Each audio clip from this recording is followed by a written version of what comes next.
The photograph arrived on a Tuesday morning, slipped under my apartment door in an unmarked manila envelope. No return address. No note. Just a single 8 by 10 glossy print of a woman I hadn't seen in 7 years, standing in front of a courthouse with a man's arm around her waist. She looked older, thinner. Her smile didn't reach her eyes anymore.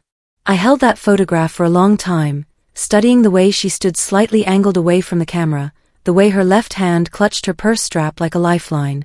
I recognized that posture. It was the same way she used to stand when she was lying, when she knew she'd been caught but was still calculating her next move. The man beside her wore an expensive suit and the kind of confident smirk that men wear when they think they've won something. I didn't recognize him, but I recognized the building behind them. Family Court, downtown Philadelphia. The same building where, 7 years ago, my sister had stood in front of a judge and told a story so convincing, so perfectly crafted, that she'd walked away with sole custody of a child that wasn't biologically hers. My child. Someone wanted me to know she was back in court. Someone wanted me to know the story wasn't over. But I'm not ready to tell you about the photograph yet. Not really. Because to understand why it mattered, why it landed in my hands like a grenade with the pin already pulled, you need to understand how a person can lose everything twice. Once to cruelty, and once to silence. You need to understand how a sister can smile while she destroys you, how she can take the most precious thing in your world and convince everyone, the lawyers, the judge, your own parents, that she's the hero of the story. You need to understand how revenge isn't always loud. Sometimes it's patient. Sometimes it waits 7 years, growing roots in the dark, until the moment is exactly right. Sometimes revenge looks like a photograph under a door and a phone call you've been preparing to make for 2,557 days. I didn't send the photograph. I didn't make the call that day. Instead, I placed it face down on my kitchen table, made myself a cup of coffee, and sat in the morning light streaming through my window, thinking about timing. About patience. About the difference between justice and vengeance, and why I'd stopped caring about that distinction somewhere around year 3. My name is Vivian Ashford. I'm 34 years old. And this is the story of how I learned that some betrayals are so complete, so absolute, that the only response is to become someone new. Someone who understands that the law is just another story, and whoever tells it best wins. 7 years earlier, I was 27 and stupid with hope. That's the only way I can describe it now, stupid. Blind. Naive in a way that makes my current self want to reach back through time and shake that younger version of me until her teeth rattled. But she wouldn't have listened. She was too busy believing in things like family loyalty and the inherent goodness of people who shared your blood. I lived in a converted loft in the Northern Liberties neighborhood of Philadelphia, the kind of place with exposed brick and industrial windows that let in brutal amounts of morning sun. I worked as a graphic designer for a small firm that specialized in book covers, not glamorous, but steady work that paid my rent and let me spend my days thinking about typography and color theory instead of anything more consequential. My life was small and contained and mostly happy. I had friends I saw on weekends, a favorite coffee shop where the barista knew my order, a yoga studio where I went 3 times a week and pretended to achieve inner peace while actually just trying not to fall over during tree pose. And I had Lily. Lily wasn't mine biologically. That's important to establish up front, before the story gets complicated. She was the daughter of my ex-boyfriend Marcus, born during a brief reconciliation with his ex-girlfriend Diane. Marcus and I had dated for 2 years, broken up, gotten back together, broken up again, the usual messy cycle of people in their early 20s who don't know what they want. During one of our off periods, he'd slept with Diane. Once. A drunken mistake at a mutual friend's wedding that resulted in a phone call 3 months later that changed everything. Diane was pregnant. She wanted nothing to do with motherhood or Marcus. She was 25 and building a career in finance that required 80-hour weeks and constant travel. She told Marcus in a Starbucks parking lot, her voice flat and final, that she was having the baby but wouldn't be raising it. She'd sign over all parental rights the moment the ink dried on the birth certificate. He could take the child or arrange for adoption, she didn't care which. But she was done. She wanted her career, her freedom, her life back. The baby was his problem now. Marcus called me that same night, his voice cracking. Vivian, I don't know what to do. I can't raise a baby alone. I don't know how to be a father. We weren't together anymore. I had no obligation to him or to the situation. I should have said, "That sounds really hard, good luck," and hung up. Instead I said, "We'll figure it out." Lily was born on a February morning during a snowstorm that shut down half the city. Marcus and I had gotten back together by then, tentatively, carefully, both of us trying to navigate what it meant to suddenly be responsible for a life neither of us had planned. Diane signed the papers in her hospital room 6 hours after delivery, didn't hold the baby, didn't ask to see her face. The nurse handed me Lily wrapped in a striped hospital blanket, all 6 pounds and 12 ounces of her, and something in my chest cracked open. I'd never wanted children. That's something I'd been clear about my entire adult life. Kids were expensive and time-consuming, and I'd seen too many women lose themselves in motherhood, their ambitions and identities swallowed whole by the demands of raising tiny humans. But Lily was different. Maybe because I'd chosen her instead of having her thrust upon me. Maybe because from day one, I was the one getting up for middle-of-the-night feedings, changing diapers, singing off-key lullabies at 3 in the morning while Marcus slept soundly in the next room. Maybe because when she wrapped her tiny hand around my finger and looked up at me with dark eyes that saw nothing yet but somehow saw everything, I felt something shift fundamentally in my understanding of who I was. Marcus and I lasted 18 months after Lily was born. We tried. God, we tried. But the cracks that had always existed in our relationship became canyons under the pressure of parenthood. He resented the late nights, the constant responsibility, the way our entire lives now revolved around feeding schedules and developmental milestones. He wanted to go out with friends, to travel, to pretend he was still 25 and free. I wanted to stay home with Lily, to read her the same board books 50 times in a row, to watch her discover her toes and learn to smile and figure out that solid food was much more interesting when flung across the room. We split when Lily was 18 months old. It was civil enough, no screaming fights, no thrown dishes. Just a quiet acknowledgement that we'd built our relationship on a foundation that couldn't support the weight of what we'd become. Marcus moved into his own place across town. We arranged a custody schedule that gave him weekends and me weekdays, though in practice, he saw her far less. He'd cancel visits for work obligations or dates or hangovers, always with apologetic texts that promised he'd make it up next time. I didn't mind. Lily and I had fallen into a rhythm that felt right, felt whole. She called me Mama, because that's what toddlers do, they call the person who shows up Mama. And I showed up. Every single day. For every scraped knee and bad dream and triumphant moment when she finally mastered climbing the stairs without face-planting. My sister Vanessa lived in Boston at the time, working for a consulting firm that required her to travel 3 weeks out of every month. We'd never been particularly close. She was 4 years older, had always been the ambitious one, the one our parents bragged about at dinner parties. Vanessa got her MBA from Wharton. Vanessa just made partner. Vanessa bought a condo in Back Bay. I was the artsy younger sister, the one who'd chosen creativity over profit, whose life looked charming but unstable from the outside. Vanessa visited Philadelphia occasionally, usually when she had a client meeting in the city. She'd stop by my loft for dinner, bringing expensive wine and stories about her high-powered career. She seemed fascinated by Lily in a detached, anthropological way, like she was observing an interesting specimen rather than interacting with her niece. She'd watch me juggle bedtime routines and freelance deadlines with an expression I couldn't quite read. Later, I'd understand it was assessment. She was measuring, calculating, deciding whether I had something worth taking. The shift came gradually. Vanessa started visiting more often, making special trips just to see Lily. She brought extravagant gifts, designer baby clothes, expensive educational toys, books in French and Mandarin because it's never too early to start language development. She offered to babysit, insisted on it really, telling me I needed time for self-care and adult socialization. At first, I was grateful. Single parenting was exhausting, and Vanessa seemed genuinely invested in building a relationship with her niece. She started documenting everything. I noticed it peripherally but didn't think much of it. Everyone took photos of cute kids. But Vanessa's documentation was different. More systematic. She'd photograph Lily's meals, her outfit choices, the state of my apartment.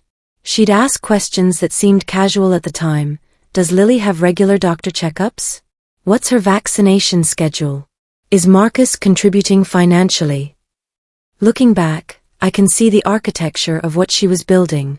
The careful construction of a narrative where I was an overwhelmed, financially unstable single parent struggling to provide adequate care. Where she, successful and established, was the concerned aunt stepping in to help. But at the time, I just thought she was being supportive. Maybe overly involved, maybe a little controlling, but family nonetheless. The breaking point came on a Wednesday in October, 3 months after Vanessa's visits had become weekly occurrences. I came home from a client meeting to find my apartment empty. No Lily. No note. Just Vanessa's spare key sitting on the kitchen counter where she'd left it after letting herself in that morning to surprise Lily with breakfast. I called her 17 times. She didn't answer. Finally, at 6:47 p.m., she sent a text, "Lily's with me. We need to talk about what's best for her. Don't call the police, it'll only make this harder." My hands were shaking so badly I could barely dial Marcus's number. He was in New York for work, wouldn't be back until Friday. What do you mean Vanessa took her? She's probably just at a park or something. She'll bring her back. She didn't bring her back. At 9:15 p.m., a process server knocked on my door and handed me a manila envelope. Inside was a petition for emergency custody, filed by Vanessa Ashford on behalf of minor child Lily Ashford. The document was 23 pages long, single-spaced, meticulously detailed. It painted a picture of a neglectful mother, irregular sleeping schedules, inconsistent discipline, financial instability, inadequate supervision. It included photographs of my apartment taken from angles that made it look chaotic and dirty. A pile of laundry became evidence of poor housekeeping. Lily's toys scattered across the floor became a safety hazard. There were affidavits from her pediatrician noting missed appointments, 2, both rescheduled due to Lily having a fever. Bank statements showing my income fluctuated. I was freelance, that's how freelancing works. Text messages from Marcus complaining about my controlling behavior, taken out of context from arguments about his cancelled visits. And there, at the center of it all, was Vanessa's statement. As Lily's biological aunt and a financially stable mature adult with the resources to provide a superior home environment, I believe it is in the child's best interest to be placed in my primary custody. The current caregiver, while well-meaning, lacks the stability and resources necessary for optimal childhood development. The current caregiver. Not my sister. Not Vivian. Just a clinical descriptor that erased our relationship, erased the 2.5 years I'd spent raising Lily, erased every midnight feeding and every song and every moment of love. The emergency hearing was scheduled for 9 a.m. the next morning. I spent that night in a state of surreal panic. Called lawyers, none available on such short notice. Called my parents. My father's response was, "Vanessa wouldn't do this without good reason. Maybe it's time to consider what's actually best for Lily." Called friends who offered sympathy but no solutions. Marcus finally called back around midnight, his voice thick with alcohol. "Jesus, Vivian, what did you do? Vanessa sent me her petition. Some of those photos, your place looked like a disaster zone. Those photos are taken at angles that, Marcus, I need you to come back. I need you to testify that I'm a good mother, that this is insane." Silence. Marcus. I don't know if I should get involved. Vanessa says she just wants what's best for Lily, and honestly, maybe she has a point. You've been pretty stressed lately, and Vanessa can provide things we can't. Private school, better neighborhood, more stability. I hung up on him. At the hearing the next morning, I sat alone at the defendant's table with a court-appointed lawyer who'd had 20 minutes to review my case. Vanessa sat across the aisle in a charcoal suit that probably cost more than my monthly rent, flanked by 2 attorneys from a white shoe firm. She didn't look at me. Not once. The judge, a tired-looking woman in her 60s, reviewed the petition. "Ms. Ashford, you're petitioning for emergency custody of your sister's child on what grounds?" Vanessa's lead attorney stood. "Your Honor, we're concerned about the child's immediate welfare. Ms. Vivian Ashford has demonstrated a pattern of instability and inadequate care. We have documentation. The child isn't Ms. Vivian Ashford's biological daughter, my court-appointed lawyer interjected. She has no legal parental rights under Pennsylvania law. The biological parents are Marcus Chin and Diane Holloway.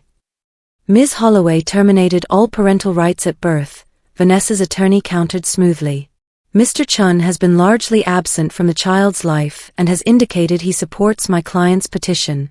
As the child's biological aunt and a blood relative, Ms. Vanessa Ashford has standing to seek custody in the absence of adequate parental care. The judge looked at me. Ms. Ashford, is it true you have no biological or legal relationship to this child? My throat closed. I've raised her since birth. I'm her mother in every way that matters. But not legally? No, but. And Mr. Chun supports your sister's petition? My lawyer shuffled papers. We haven't been able to confirm that, Your Honor. Except we all knew Marcus's silence was confirmation enough. He wasn't going to fight for me. Wasn't going to fight for Lily, either. He was going to let Vanessa take her because it was easier than dealing with the mess, and because somewhere in his head, he'd convinced himself it was actually better this way. The judge reviewed the petition for what felt like an eternity. Finally, given the biological relationship between Ms. Vanessa Ashford and the minor child, and the absence of legal parental rights on the part of Ms. Vivian Ashford, I'm granting temporary emergency custody to Ms. Vanessa Ashford pending a full hearing in 30 days. The courtroom tilted. Your Honor, please. Ms. Ashford, I understand this is difficult, but under Pennsylvania law, you have no legal claim to this child. If you can establish legal grounds in the next 30 days, we'll revisit the matter. Until then, the child will remain with Ms. Vanessa Ashford. And just like that, she was gone. I spent the next 30 days trying to build a legal case from nothing. Hired a better lawyer by draining my savings account. Gathered character witnesses, prepared statements, compiled evidence of my fitness as a parent. But the law was clear. I had no biological connection to Lily. Marcus, her legal father, had to petition for custody. He had to fight. He didn't. Instead, 2 weeks before the full hearing, Marcus signed an agreement giving Vanessa primary legal and physical custody. In exchange, she paid off his student loans, $78,000 worth. He rationalized it in a voicemail he left at 2 a.m., drunk and guilty. She's going to give Lily everything, Viv. Private school, college fund, opportunities we could never provide. Isn't that what you want for her? Don't you want her to have the best life possible? At the full hearing, my lawyer presented our case, testimonials from friends, documentation of my care, proof of my bond with Lily. None of it mattered. The judge ruled that without biological or legal parental status, I had no standing. Vanessa was granted permanent custody. I was granted supervised visitation, 4 hours, twice a month, in a stark room with a social worker taking notes. The first visit broke something in me. Lily was confused, kept asking when she was coming home, kept reaching for me with desperate hands every time the social worker said our time was up. The second visit, she was quieter, more withdrawn. By the third visit, she'd started calling Vanessa Mommy. After the 6th visit, Vanessa moved to Seattle for a career opportunity. Washington State, far enough that traveling for visitation became prohibitively expensive. She sent me a formal letter notifying me of the move and informing me that under the custody agreement, I'd need to provide 2 weeks' notice and cover all travel costs for visits. I managed 3 visits the first year, 2 the second year. By the third year, I stopped trying. Not because I didn't love Lily, I loved her more than my own life. But because every visit destroyed me for weeks afterward, and because Lily barely remembered me anymore. She had a new mother, a new life, a new version of her story that didn't include me. Vanessa sent annual updates, professionally photographed, Lily at her first day of private school. Lily at a piano recital. Lily on vacation in Paris. She looked happy, well-adjusted, like she'd never spent her first 2.5 years of life with a different mother entirely. Like I'd been erased as completely as if I'd never existed. I tried to move on. Started therapy. Dated people who didn't work out. Threw myself into work. Moved to a smaller apartment because I didn't need all that space anymore. Learned to live with the grief that never quite left, that just became part of my baseline existence. And then, 7 years later, a photograph slipped under my door. I didn't recognize the man standing next to Vanessa in the photograph at first. It took some digging, reverse image searches, Facebook reconnaissance, LinkedIn profiles. His name was Adrian Thorne. 42 years old, divorced, partner at a boutique investment firm in Seattle. He had 2 children from his previous marriage, a boy, 13, and a girl, 11. Joint custody arrangement with his ex-wife. More digging revealed that Adrian and Vanessa had been dating for approximately 8 months. His social media was private, but Vanessa's Instagram, meticulously curated, perfectly filtered, showed glimpses of him. Fancy restaurant dinners, weekend hiking trips, Lily and some of the photos looking slightly uncomfortable in the background. The courthouse photograph bothered me. Why family court? I expanded my search and finally found it. Adrian's ex-wife had filed a motion to modify their custody arrangement, claiming he was an unfit parent. The petition was vague on details, but the hearing date matched the date of the photograph. I couldn't access the court records directly, they were sealed because minor children were involved. But I knew someone who could. Erin Nakamura had been my roommate in college before she went to law school and I went into design. She'd built a successful practice in family law and still owed me a favor from 5 years ago when I designed her firm's entire branding package for free. I called her on a Wednesday afternoon. Vivian. It's been forever. How are you? I need a favor. I explained about the photograph, about Vanessa, about the 7 years of silence. Erin listened without interrupting, which I appreciated. When I finished, she was quiet for a moment. You want me to access sealed family court records? I want to know why they were in that courthouse. I want to know if there's something there. This is ethically gray. I know. Another pause. Then, give me a week. Erin called back 6 days later. Are you sitting down? Should I be? Adrian Thorne's ex-wife Catherine filed for emergency custody modification claiming Adrian has been abusive toward their children, not physical, emotional, and psychological. The specific allegation is that he frequently engages in what she calls explosive rage episodes where he screams at the children for minor infractions, punishes them excessively for normal childhood behavior, and creates an environment of fear and anxiety. My heart started pounding. And the court ordered a psychological evaluation of Adrian and both children. The evaluator's report is sealed, but I have a contact in that office. Off the record, way off the record, the evaluation found that Adrian exhibits narcissistic personality traits and control issues. The children both reported being afraid of him, described walking on eggshells, said they preferred being at their mother's house because he made them feel bad all the time. Jesus. The court modified the custody arrangement. Adrian's now limited to supervised visitation until he completes anger management counseling and follow-up psychological treatment. He's fighting it, obviously. The photograph you saw was from the hearing where he lost. So Vanessa is living with a man who's been deemed unfit to have unsupervised contact with his own children. Technically, he hasn't been deemed unfit, the court just required supervision and treatment. But yes, that's the situation. My mind was racing. Can I get a copy of the custody order? The public version, whatever's not sealed. I can get you the court's final order modifying custody. That's public record. But Vivian, what are you planning to do with this?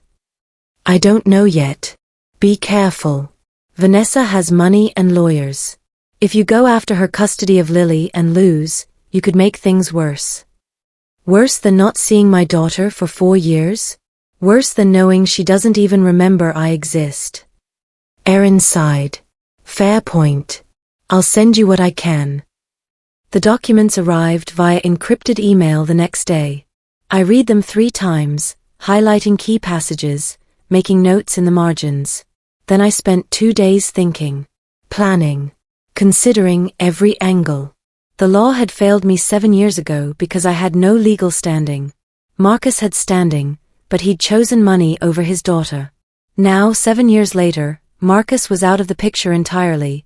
He'd signed away his rights as part of the custody agreement. But Adrian's situation created a different kind of opening. Not a legal one, not exactly. Something more nuanced. I made 3 phone calls. The first was to Catherine Thorne, Adrian's ex-wife. I found her through her LinkedIn profile. She worked as a therapist specializing in childhood trauma.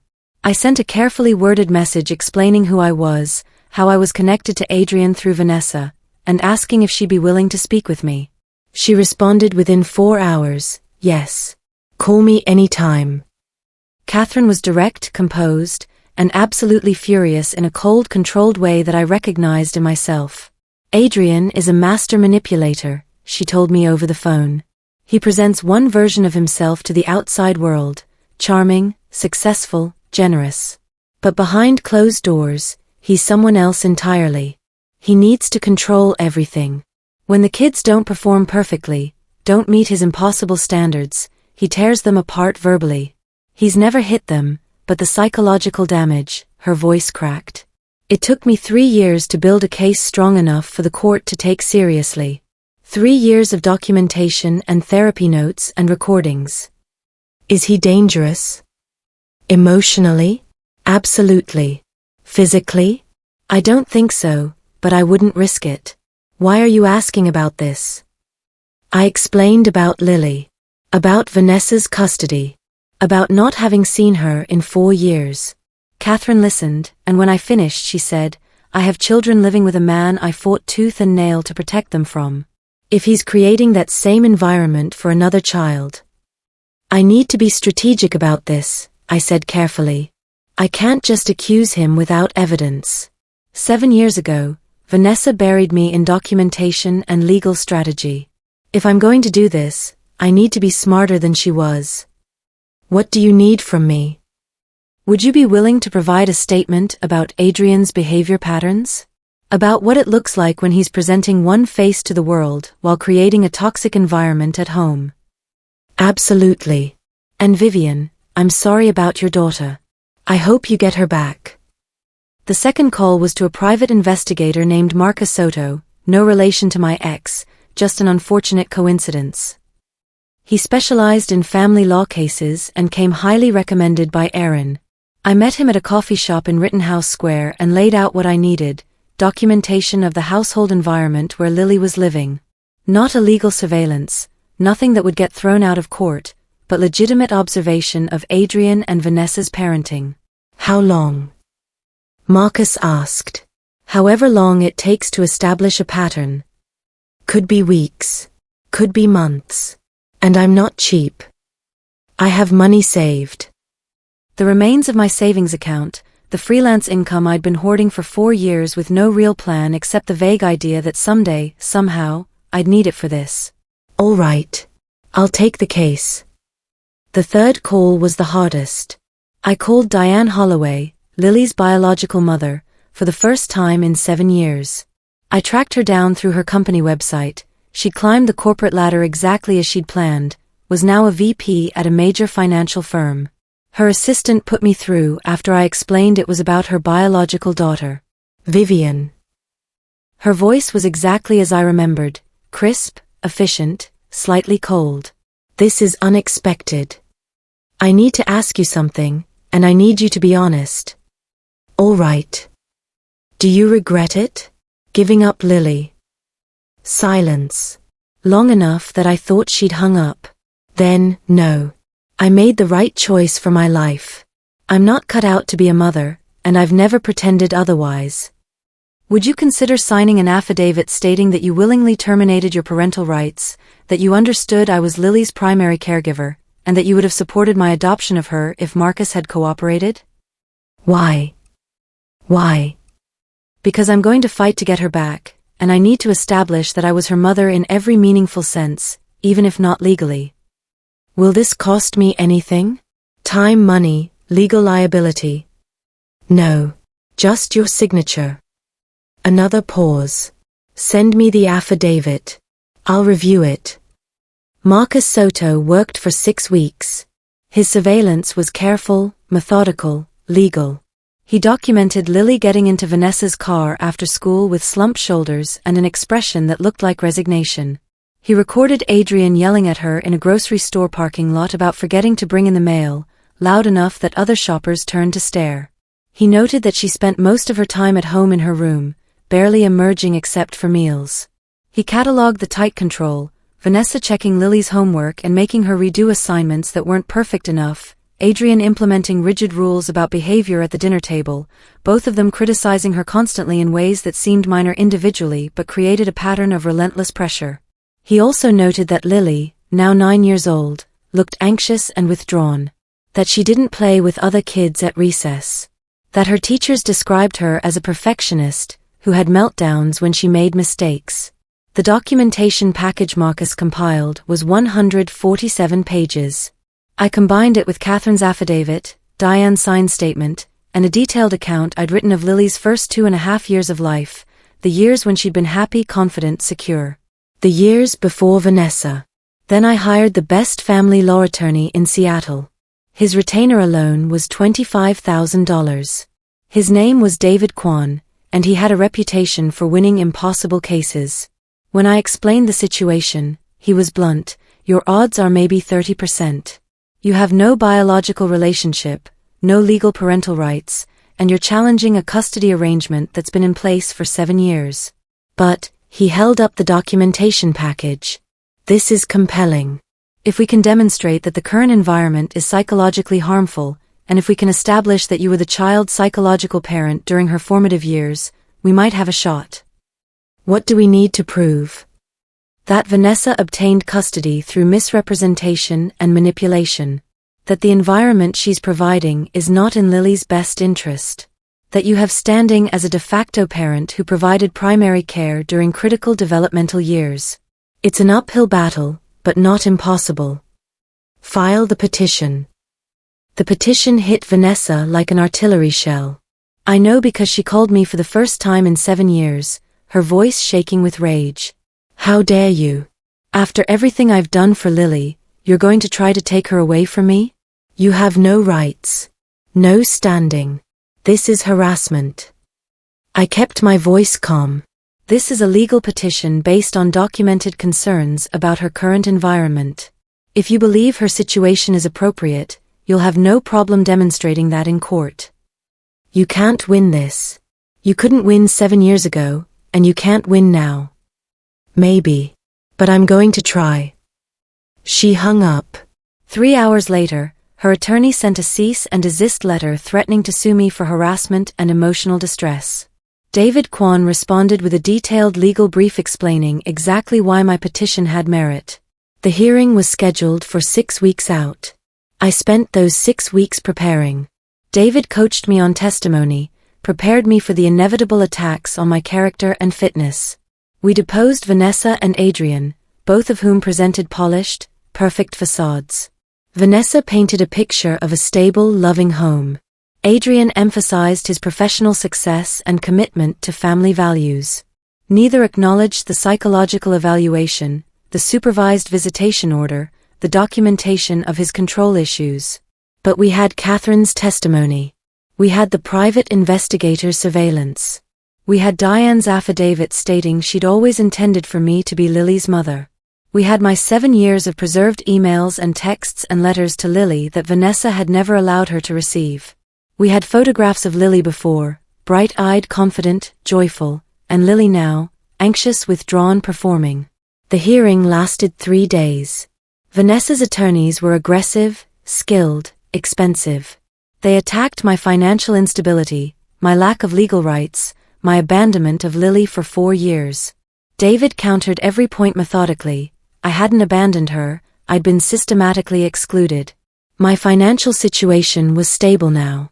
My lack of legal rights was precisely the injustice we were asking the court to remedy. On the 3rd day, the judge called a recess and requested to speak with Lily privately. She was 9 years old enough for her preferences to be considered. Old enough to tell her own story. I don't know what Lily said in that room. The conversation was sealed. But when the judge returned, something in her expression had changed. "This is an unusual case," Judge Morrison said. "Ms. Vanessa Ashford obtained custody through legal means 7 years ago. However, the evidence suggests that the original custody petition may have misrepresented the nature of Ms. Vivian Ashford's relationship with the minor child. Moreover, the current evidence regarding the household environment, specifically Mr. Thorne's documented psychological issues and court-ordered supervised visitation with his own children, raises serious concerns." Vanessa's face went pale. "I'm ordering a full psychological evaluation of all parties and the minor child.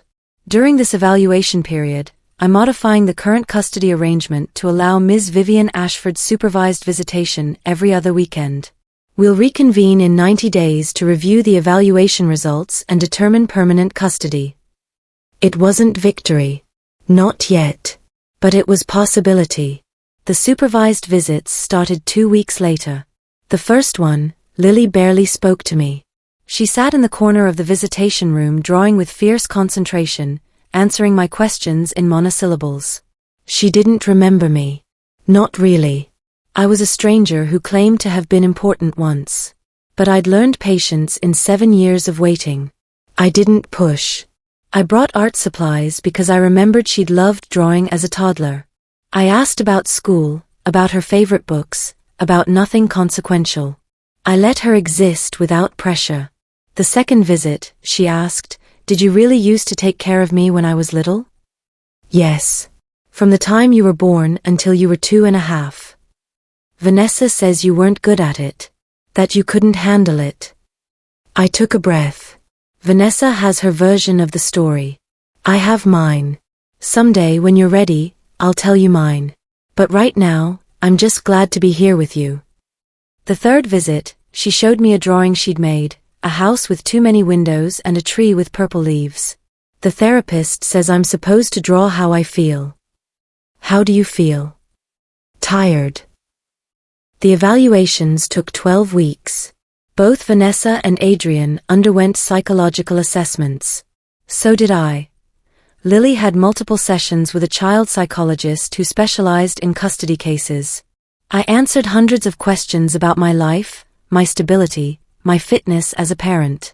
I sat through home visits where evaluators inspected my apartment, reviewed my finances, interviewed my friends and employer. When the final report came back, David called me at 7 p.m. on a Thursday. The evaluator recommended that Lily be placed in your primary custody. I couldn't speak. The report details significant concerns about the current household environment, specifically Adrian's psychological control and Vanessa's enabling of that behavior. It notes that Lily exhibits signs of anxiety and perfectionism consistent with children in high-pressure, emotionally invalidating environments. And, he paused. Lily told the evaluator she remembers you. Not details, but feelings. She said she feels lighter during your visits, like she doesn't have to be perfect. The final hearing was scheduled for 3 weeks later. I won't describe that hearing in detail because some moments are too large for precise documentation.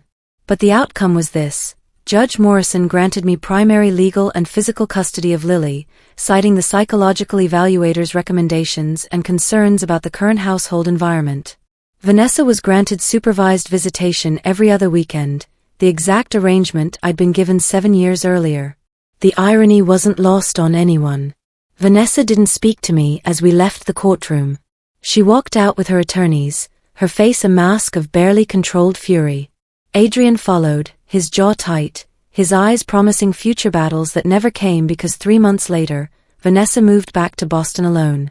She and Adrian had broken up, whether because of the custody case or other issues, I never knew and didn't care. Lily moved into my apartment on a Saturday in May. She brought 2 suitcases and a box of books and not much else. She was quiet those first few days, polite and careful, like a guest in someone else's home. I gave her the lodger bedroom, the one with windows that overlooked the park. I let her arrange her space however she wanted. I didn't push. "Why did Vanessa take me away from you?" she asked one night at dinner, her voice small. "Because she wanted to be your mother," I said carefully. "And because she thought she could give you things I couldn't." "Did she?" She gave you some things, yes. But she also took something away.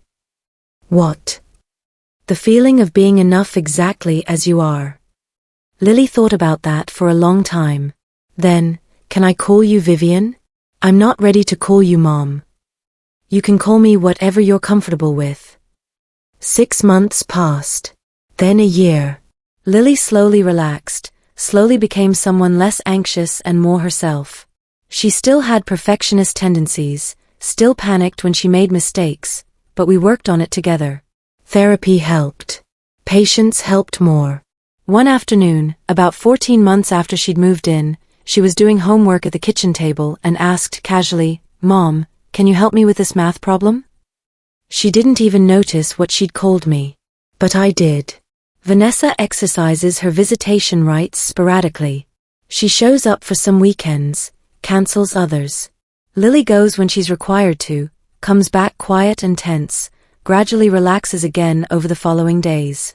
Vanessa sends expensive gifts on birthdays and holidays, gifts that Lily accepts politely but doesn't treasure. The relationship is cordial, distant, obligatory. I never speak to my parents anymore. They sided with Vanessa during the custody battle, testified on her behalf about my supposed instability. When the court ruled in my favor, they sent a formal letter stating they were disappointed in my selfishness and would be reducing contact. I didn't respond. Some family connections are better severed. 3 years have passed since that Tuesday morning when a photograph slipped under my door. I still don't know who sent it. Catherine Thorne denies it. Marcus Soto says it wasn't him. Sometimes I think it was someone from the courthouse, someone who saw the injustice and decided to give me the ammunition I needed. Sometimes I think it was fate or coincidence or the universe's strange sense of timing. Mostly, I've stopped caring about the why. The photograph served its purpose. It gave me the catalyst I needed to fight back after 7 years of forced silence. Yesterday, Lily came home from school with a permission slip for a field trip to an art museum. She handed it to me while eating an apple, juice running down her chin, completely unself-conscious in a way she never was during the Vanessa years. "Can I go?" she asked. "Of course." Cool. Also, I signed up for the after-school art club. We're going to work on portraits. I might not be good at it, but I want to try. I might not be good at it, but I want to try. 2 years ago, she would never have said something like that. 2 years ago, if she couldn't guarantee perfection, she wouldn't attempt anything at all. "I think that's great," I said.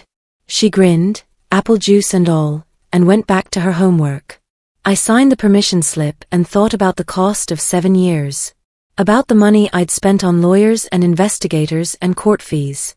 About the emotional toll of fighting a system designed to value biology over love, legal documentation over actual care. About Vanessa, living alone in Boston, having lost the things she'd stolen because she confused possession with relationship, control with connection. I thought about revenge and justice and whether there's really any difference when you strip away the moral posturing.